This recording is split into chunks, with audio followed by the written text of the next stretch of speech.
and welcome to a new happy learning video. Look at these images. Everybody lives somewhere, right? Some people live in small villages or in big cities like this one. The places where we live, no matter how big or small, is very special to us. There are houses, streets, schools, squares, and parks to play in. This is where we live with other people. Let's think about it. With whom? We live together with our family, with our neighbors, with our schoolmates, and with all the people we see in the streets. In order to live together in society, we have to respect and care for each other and follow the rules to make life easier for everyone. These rules of how we live with one another at home are set by our parents and at school by our teachers. For example, at home we can't have everything in a mess because otherwise we wouldn't find anything. And at school we have to be punctual and arrive on time. Otherwise we would delay the whole class. It's logical, don't you think? In our town, there are also rules of coexistence that we have to comply with and respect. For example, if cars and pedestrians did not respect traffic lights or traffic signs on the street, there would be a lot of accidents, wouldn't there? It would be very dangerous. These rules are set by politicians elected by the people who are the mayors and council members. These people work in buildings called city halls and town halls, depending on where we live, as well as a municipal building.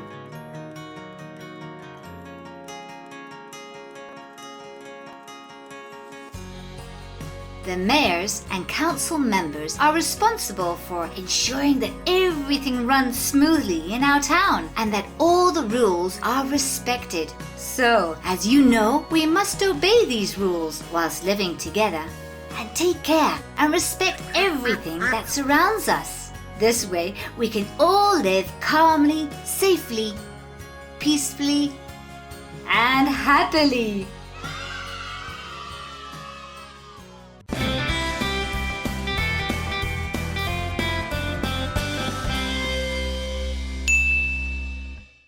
Great! You've completed the video. Now continue the route with the reading card, the video game, and the activity. Hello friends and welcome to a new happy learning video. Living in a village or in a city is a lot of fun and very exciting. There are streets and pavements to walk on. There are lights and signs so you don't get lost. And there are parks and squares to play in. What fun! Have you ever wondered how it is all possible? Who plants the flowers in the parks? Who empties the litter bins on the pavements? Who lights the street lamps when it gets dark? Well, all this and much more is possible thanks to public services.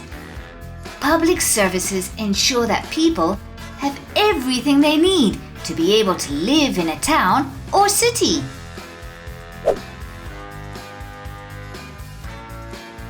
There are many types of public services. Just think, for example, if you fall off your bike and get injured, where do they take you? To a hospital, of course. There, they have doctors, nurses, and everything they need to treat you.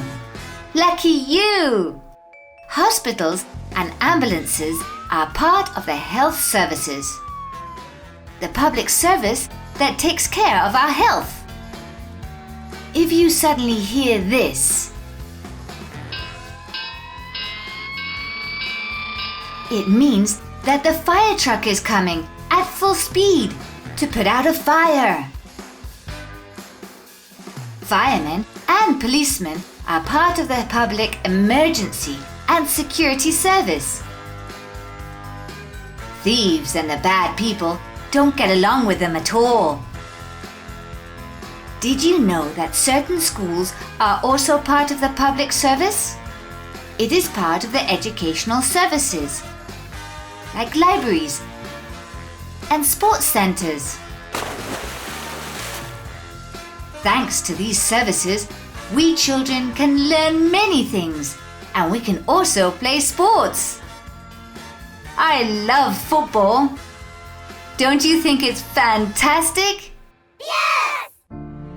Now, imagine for a moment that there are all these services, but there is no rubbish trucks, no street sweepers, no clean areas.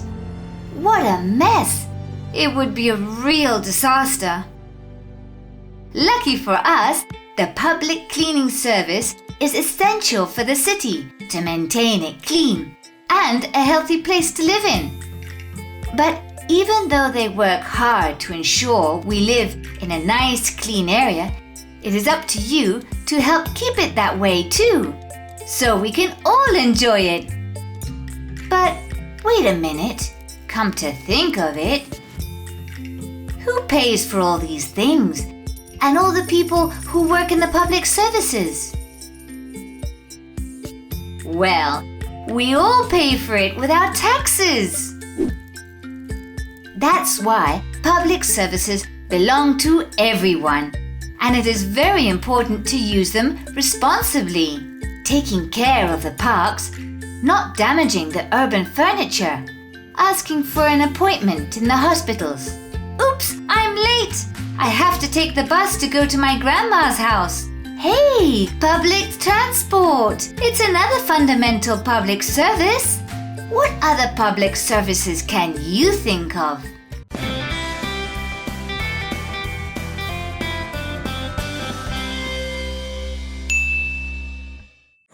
Search us and subscribe to Happy Learning's YouTube channel. Hello friends! Welcome to a new Happy Learning video. Oh, what a disaster! So much traffic! It's dangerous, isn't it? An accident can happen at any moment. But as nobody wants that to happen, there are some very important rules we need to know. Today, we're going to learn all about them. Road safety. In every city, there are pedestrians, which are people who walk, cars with drivers, and passengers, motorbikes, buses, even trucks.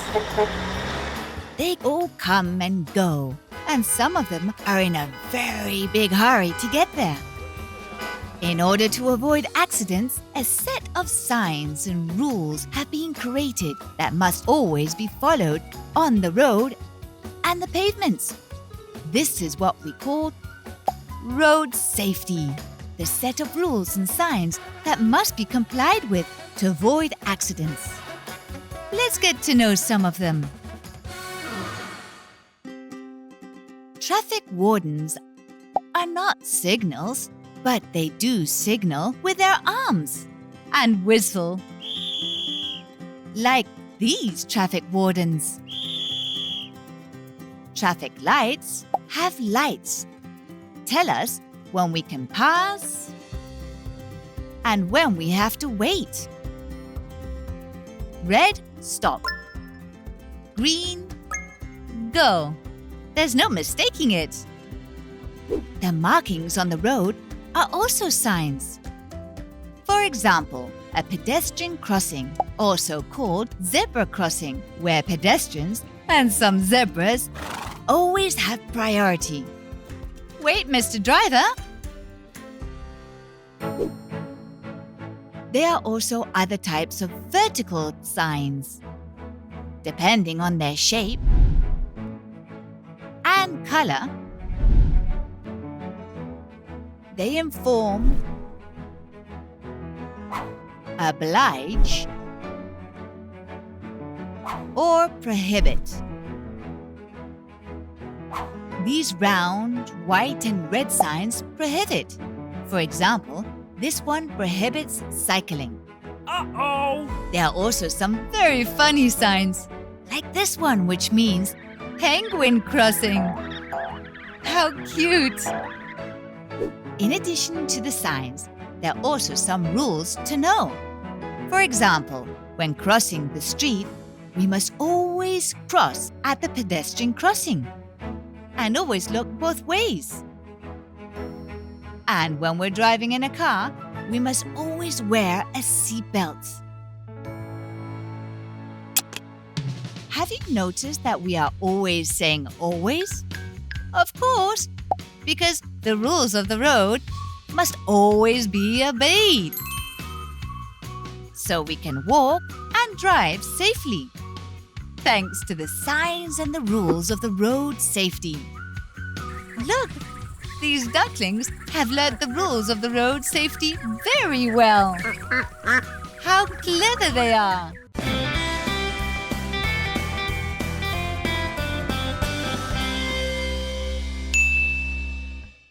Great!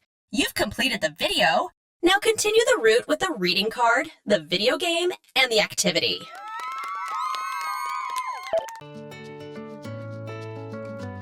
Hello friends, and welcome to a new Happy Learning video. Today we're going to talk all about companies. But do you know what a company is? Companies are organizations which dedicate themselves to producing goods or services in exchange for a benefit, or in other words, for money. The goods are the products which the companies make. Some companies make candy, clothes, books full of stories, and there are other companies which make cars. There are loads of companies, all dedicated to manufacturing all sorts of different products. If you look around you, all you see has been produced in a company. There are also companies which provide services, such as the transport companies, which take us from one place to another. The hairdressers, who don't sell us anything, but cut our hair and brush it, giving us a service, as well as making us look pretty. Check out all these different hairstyles. There are a great number of services offered by companies. To carry out all these activities, companies need material and human resources. The material resources are what the companies need to manufacture or produce something. For example, a bakery needs flour, ovens, utensils, vehicles to deliver the bread to the clients, etc., etc. A company which produces fruit juice would need fruit, a juice squeezer, refrigerators, packaging, and trucks for transportation. So, as to create a product, one needs many resources, and that is why we should never waste anything, and we must recycle the juice container, for example. The human resources are the people who work in the companies. These people are the employees and the employers. The employers are those who create a company, direct it, and make sure all is working correctly. Besides, they are the ones who are risking their money. The employees are the people who are working in the company in exchange for a salary from their pay sheet, meaning money.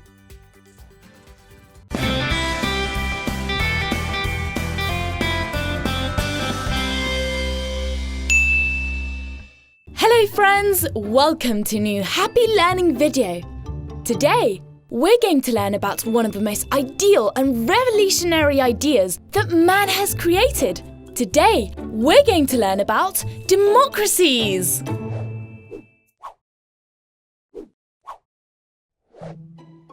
A democracy consists of the idea that a country's citizens participate in the election of who will govern them and the political decisions that the government takes.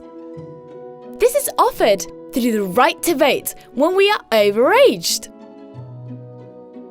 But democracy wasn't always like this, and it has experienced a long journey before becoming the way we know it today. Let's travel in time to see how it all started.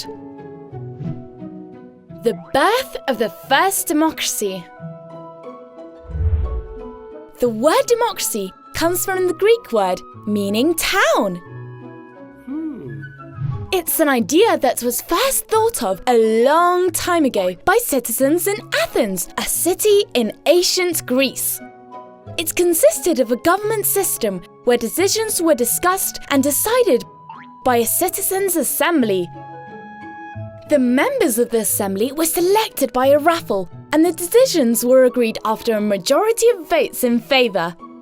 But what is true is that neither women or slaves could vote. They had no rights.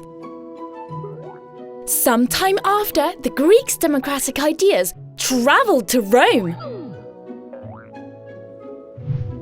In ancient Rome, they started to approve laws and chose their governors through citizens' assemblies.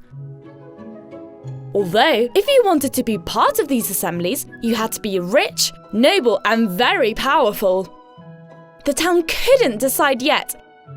It still wasn't an authentic democracy.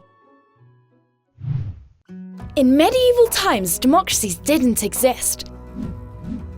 It was the kings and noblemen who made all the decisions, and they acted like real tyrants, like dictators who didn't care about the rest of the town.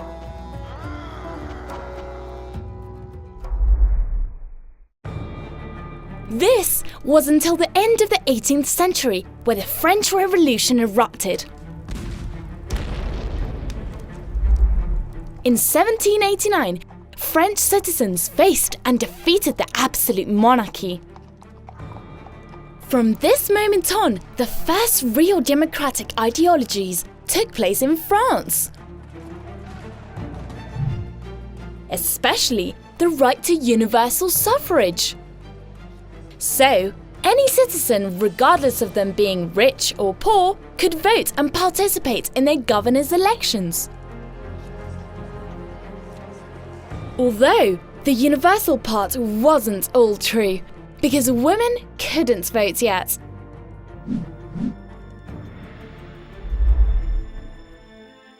Over time, democracies travelled to many other countries where they were also established as the governmental system.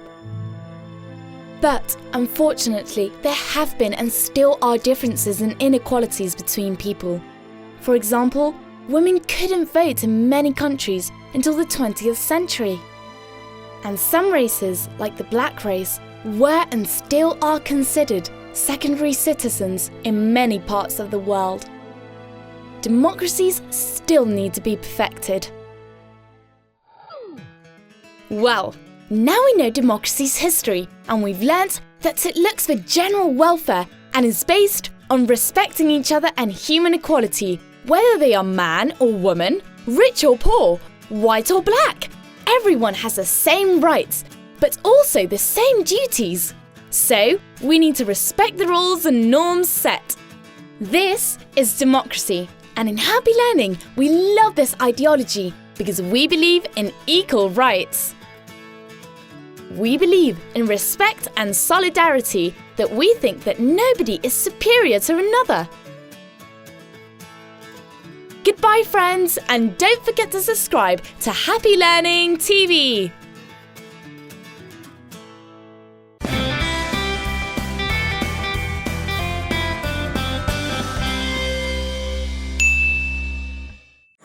Search us and subscribe to Happy Learning's YouTube channel.